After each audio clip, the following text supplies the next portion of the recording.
Hi everyone, it's Carolyn here for this week's email video. So I got thinking about what I wanted to talk about, and it's something that I've actually been experiencing lately, but it's been over time that it has transitioned. And that is, and this is the best way I can describe it, is working from that space of the awakening when you're living in 3D, but moving in and out to 5D vibration and frequency, but operating in 3D, which is our day-to-day human life, but yet how that transitions over time.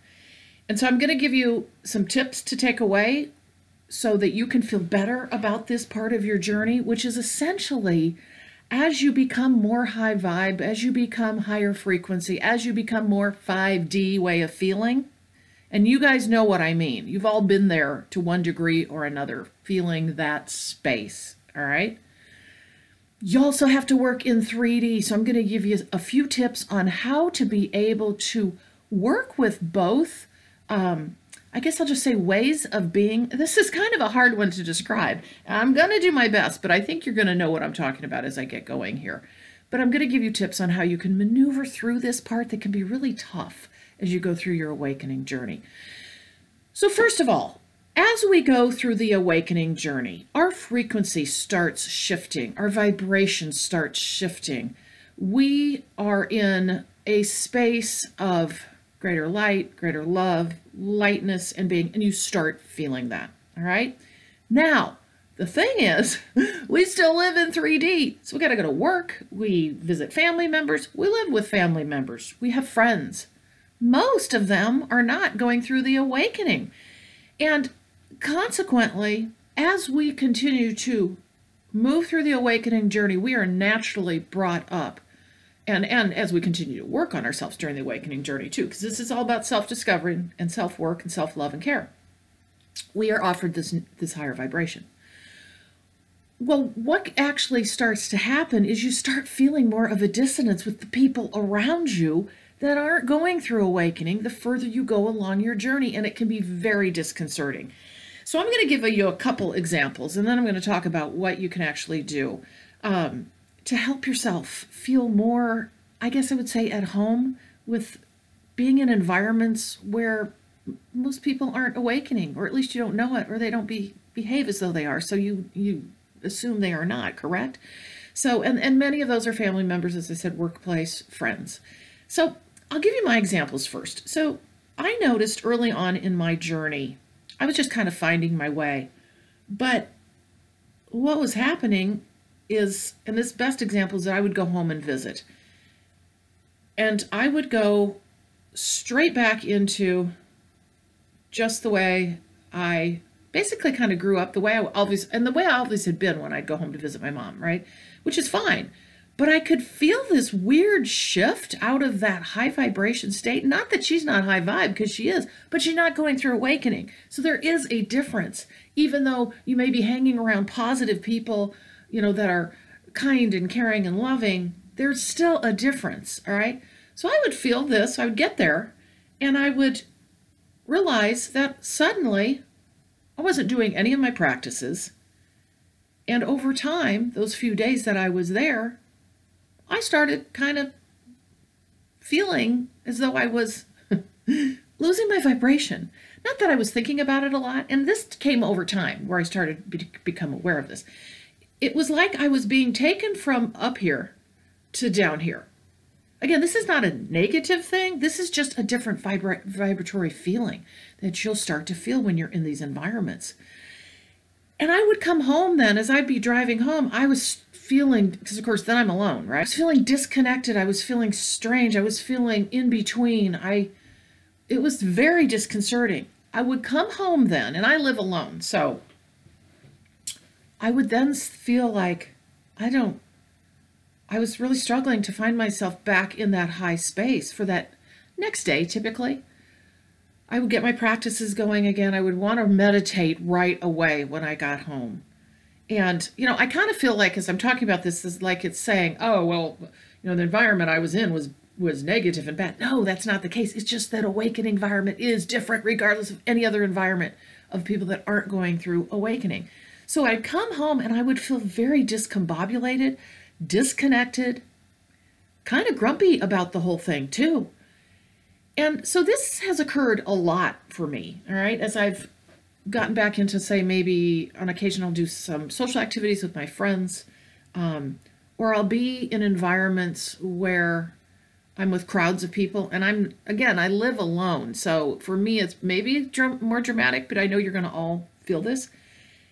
And I would have the same thing happen, or I'd go out of town for a weekend and not be in my space. And I would feel the same way. I would be like taken out of my, of my space of feeling in that high vibratory state. Not that I'm always alone when that happens, but along with others who are not, feeling as though I was shifting, for lack of a better way of saying it, back down, okay, into that 3D way that I had always lived. And I could also feel myself, the tension adding up, getting shorter tempered. And I'm pretty even tempered, but I could feel this tenseness inside of me. And I knew it was because I was used to living in this high vibe, or this frequency that was different than others who aren't going through the awakening. So I would come home over time and just feel like, I don't know what's going on and I don't know how I'm going to handle this, because it felt like the bumpiest ride. It felt like somebody dropped me from the top of a mountain down into the valley, and I had to figure out where I was and what I was doing, and, you know, like I had stars in my head.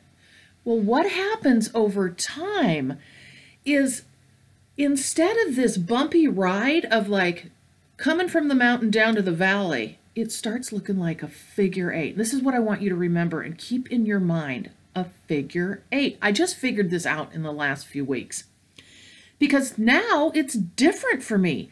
I don't feel that bumpy ride anymore, or that, oh my gosh, I'm coming off the mountain now and I'm going to end up in the valley and I have to figure it out all over again and I have to feel crummy and lousy. No, it is this smooth movement now from being with people in a more 3D environment, 3D way of vibration, to then flowing smoothly up into that, back into that 5D, but being able to bring that 5D vibration and feeling into your 3D life. Now, this is real hard to explain, as I mentioned, and some of you might not relate to this because you might not be there yet, because it's a struggle, and it happens actually naturally. Because here's the thing about the awakening and about ascension, is this is the whole deal, where we move into this high vibe state, but we bring it back into our daily life, and we flow in and out of 5D to 3D like a figure eight. And that was a vision that actually came to me when I got thinking about this. And I thought, why am I feeling so much better about this? I seem to move smoothly in and out of these situations where I'm brought into a different environment, outside my daily environment, that challenges me to stay in a higher frequency and not operate out of the full 3D I used to. Well, now I'm not. Now I'm not. And there are 3 things I want to share with you, because as you go through this journey, this will be a natural part of progression. I firmly believe this because I've seen this in my life. And you will operate in a figure eight way. It's going to flow rather than the jumping off the cliff and landing in the valley and having to figure it out again. So those of you who live with family members and you're the only one awakening, you probably feel like this a lot. So what I want you to think about is, because it's probably difficult for you to feel in that high frequency 5D state most of the time when you're living with other people. Forget whether you're working with others or not. I'm talking about the living arrangements right now. These practices still will assist you, all right? But I think you're going to notice a difference, especially when you're living with other family members and you have some alone time, all right? And you're noticing that difference, okay? Because it can be very rocky. So I think these apply to everyone. So here's what I realized was happening to me. I would go home, and I'm just going to keep using my example of visiting my mom, and then I have another example for you too that just happened this weekend. So going home, visiting my mom, which I love to do because I just love her. We get along great. I get to see friends again, and it's just nice. And I'd go And I would just drop everything that I was doing with respect to practices. And of course, that's not going to help me keep that flow going. I wouldn't meditate. I wouldn't do my morning ritual, which takes all of 30 seconds. I could still do, but nope, I was pulled right back into that, my family home and kind of just living the way I did, right? Well, no wonder I was starting to feel not in the flow of being able to move from 5D to 3D to keep that vibration going. I didn't have alone time either. Nothing, not even a minute, really. I mean, other than at night when you're going to bed. And also, I found myself getting big time wrapped up, especially early in my journey, of, I'm not kidding you, judging others, thinking, why are they thinking that way? That's not the way it is. Or why do they, oh, look what they said, and that's not high vibrant, that's not loving. And I found myself doing that. And all that does is bring heavy energy into you, not loving energy. That whole judgment factor comes in, because at first when we go through the awakening, it's kind of what happens. It's almost like we have to go through that so we can tell there's a difference in the awakening journey for us. And we all judge, and that's okay. You'll get through that and it'll become easier. But it's almost like we have to do that and understand that, so these are the differences. Oh, it's not their fault. This is just part of their journey, and this is part of my journey. So I was doing all those things. No wonder I would come home and feel like I had been thrown off a cliff, right? And had to kind of feel like I started over. Sometimes I felt like, well, maybe I've just lost everything. Like vacations. I'd go on a week-long vacation. I'd come back and be like, okay, I don't think I'm going through awakening anymore. Well, no, that's not true. But again, it's this dissonance you find from not being able to keep that flow going. So 3 things that you can do to keep the flow going from 3 to 5 to make it smoother for you and not have those bumpy roads like I had and that some of you are obviously experiencing. Number 1, continue your practices. Meditate. Even if you can't find the longer times that you've been doing this, find time to do those practices, whether it's the ritual in the morning that you have to start your day out joyfully, and connect with yourself, because we get so disconnected from ourselves when we go back into old familiar environments, all right? So connect with yourself first thing in the morning. Continue your practices, whether it's meditation, hopefully, to some degree, even if it's half the time or a quarter of the time that you typically do it, all right? So that's number 1. Number 2, find some alone time. I don't care if you have to just go into the bathroom and stand there for 2 minutes and breathe. But maybe get outside, take a short walk around the block, connect with yourself. Again, this is all about connecting with yourself. Breathe. I found the walking to be the best thing. And I think also this can really happen around holidays as well, where you're in all this frenzy of holidays and just takes you out of it and you're feeling overwhelmed and you're out of your norm of feeling in that wonderful space. And that's okay, because we have to learn to work in these environments, and this is part of the process, as I mentioned, to figure this out. So start getting some alone time. Take a walk around the block. Go hide in the bathroom. Whatever room you're staying in, go spend a few minutes and breathe. And I know that can be hard to do, but do it. Find a way. Get in the car. Go sit in the car. Go drive around the block. I don't know, but you can find a way. Don't stop that, though, okay? Thirdly, try to become an observer. And this starts to happen naturally. I will tell you, lots of times you can't force this part, but you'll start to be able to stand on the outside and be kind of done with this whole judging thing of, because it's exhausting, right? Done with the judging part of like, oh, well, that wasn't very loving, or oh, that wasn't this, or that's not this, or that's not me anymore. That kind of ends, and you start stepping back and seeing it for what it really is, and just like observing, seeing yourself too, observing yourself, observing the other family members or the friends in their situation without judgmental eyes.